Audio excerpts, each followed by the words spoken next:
আসসালামু আলাইকুম everyone, welcome to Aria kitchen. আজকে আমি তোমাদের করে দেখাবো ব্রয়লার মুরগির মাংসের রেসিপি। তার জন্য আমি এখানে একটা গোটা মুরগি নিয়ে নিয়েছি। আমি এখানে মুরগির পা, চামড়া সব কিছুই দিয়েছি।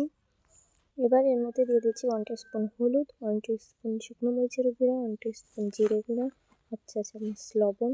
এবার দিয়ে দিচ্ছি 1 টেবিল চামচ সাদা তেল। এবার সব মশলাগুলোকে আমি ভালোভাবে মাখিয়ে নেব। ভালোভাবে মাখিয়ে নিয়ে ম্যারিনেটের জন্য আমি রেখে দেব 10 মিনিটের জন্য।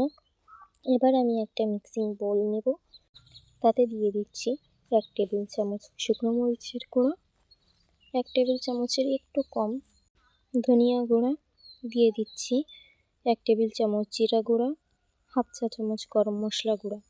এবার এতে পরিমাণ মতো পানি দিয়ে আমি মশলাটাকে ভিজিয়ে রাখবো। এতে করে মশলাটা থেকে একটা বাটা মশলার যে একটা ফ্লেভার আছে সেটা বের হবে।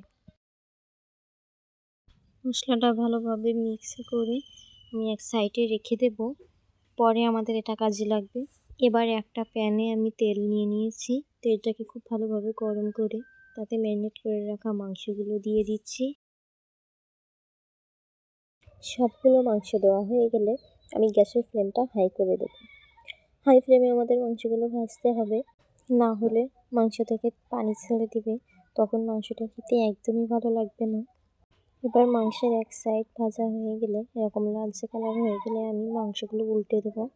অপর সাইডও এভাবে আমি লালচে কালার করে নেব।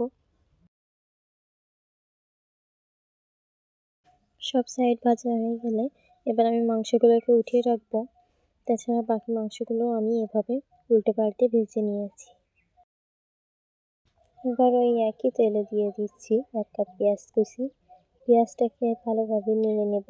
তারপর এর মধ্যে অ্যাড করে দিচ্ছি 2 চা চামচ রসুন বাটা, 1/2 চা চামচ আদা বাটা। আদা রসুনের কাঁচা গন্ধটা যাওয়া পর্যন্ত ভালোভাবে একটু নেড়ে চেড়ে নেব। এবার যে মশলাটা আগে থেকে মিক্স করে রেখেছিলাম সেই মশলাটা এর মধ্যে অ্যাড করে দেব। এই মশলাটা দিয়ে ভালোভাবে কষাতে হবে।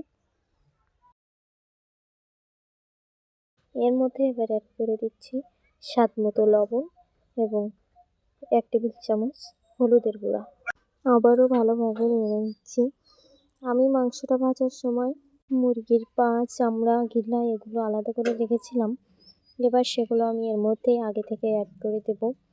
যেহেতু মাংসটা আগে থেকেই ভেজে নেওয়া, তার জন্য আমি এগুলো আগে থেকে একটু কষিয়ে নিচ্ছি। 2 থেকে 3 মিনিট ভালোভাবে কষাতে হবে। কষানো হয়ে গেলে আগে থেকে ভেজে রাখা মাংস এর মধ্যে অ্যাড করে দেব। মাংসগুলো ভালোভাবে কষিয়ে নেব। যেহেতু মাংসগুলো আগে থেকে ভেজে রাখা, তাই খুব একটা বেশি কষাতে হবে না। আমি 8 থেকে 10 মিনিটের মতো ভালোভাবে মাংসগুলো কষিয়ে নিয়েছি। এবার আগে থেকে আমি 2টা বড় সাইজের আলু ছোট করে কেটে নিয়েছিলাম। আমার বাসায় আলু সবাই খুব পছন্দ করে, তাই আমি এখানে আলু অ্যাড করছি।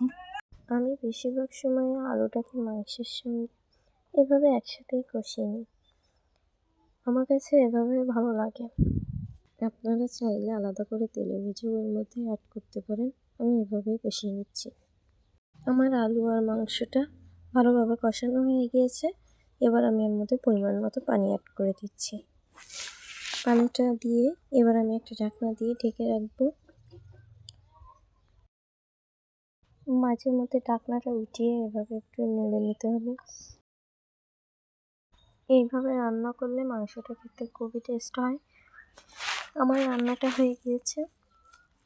এবার আমি গ্যাসের ফ্লেমটা অফ করে দেব।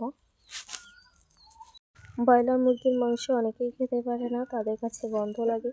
এইভাবে মাংসটাকে আগে থেকে ভেজে নিয়ে তারপরে রান্না করলে কোনো গন্ধ থাকবে না, খেতে অনেক বেশি ভালো লাগবে। আপনারা অবশ্যই বাসায় ট্রাই করবেন।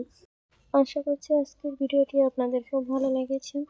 যদি ভালো লাগে তাহলে একটা লাইক, কমেন্ট, শেয়ার করে পাশে থাকবেন এবং চ্যানেলটি সাবস্ক্রাইব করে পাশে থাকবেন। ধন্যবাদ সবাইকে এতক্ষণ সঙ্গে থাকার জন্য।